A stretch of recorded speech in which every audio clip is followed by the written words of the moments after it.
problem ko sa dragon fruit to. First time ito mag-fruiting, flowering pala, pero, hindi, pang third time na rin, parang ano na rin, third or fourth, something ganan.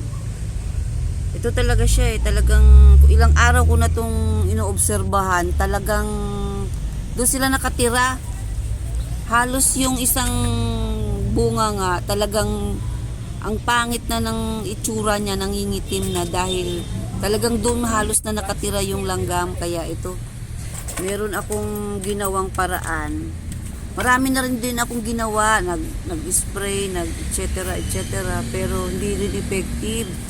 Talagang oras lang binibilang, ayan na naman sila. Kaya ito, meron akong ginawang effect, yung pang ngayon, yung remedy ko para lang maiwasan ang hindi sila lang gamin.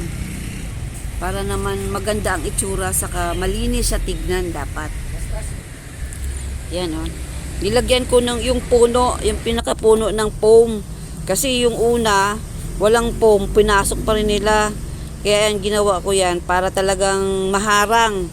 Hinarangan ko talaga yung puno. Nahirapan din ako diyan mag-isip kasi syempre bubot pa. Tapos yan. Nagumawa lang ako ng ganyan, tapos ilagyan ko ng tali, tapos yan. Ito yung parang net. Ano lang yan, made in fabric lang yan, ginawa ko lang siya. Yan, tapos yan, binalot ko siya. Effective siya kasi yung nauna kong ginawa, ilang 2 days na wala akong nakita, walang langgam akong nakita. Kaya sabi ko, ito pa lang, bubot pa lang, sabi ko anuhin ko na siya. Lagyan ko na siya kasi para ma-protectionan.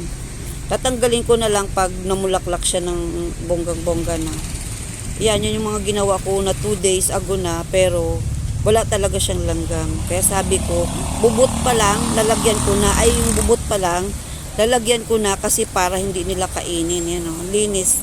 Pero yung isa, yung kulay red, ang itim na ng balat. Ito lang ang naagapan ko. Itong isa na to.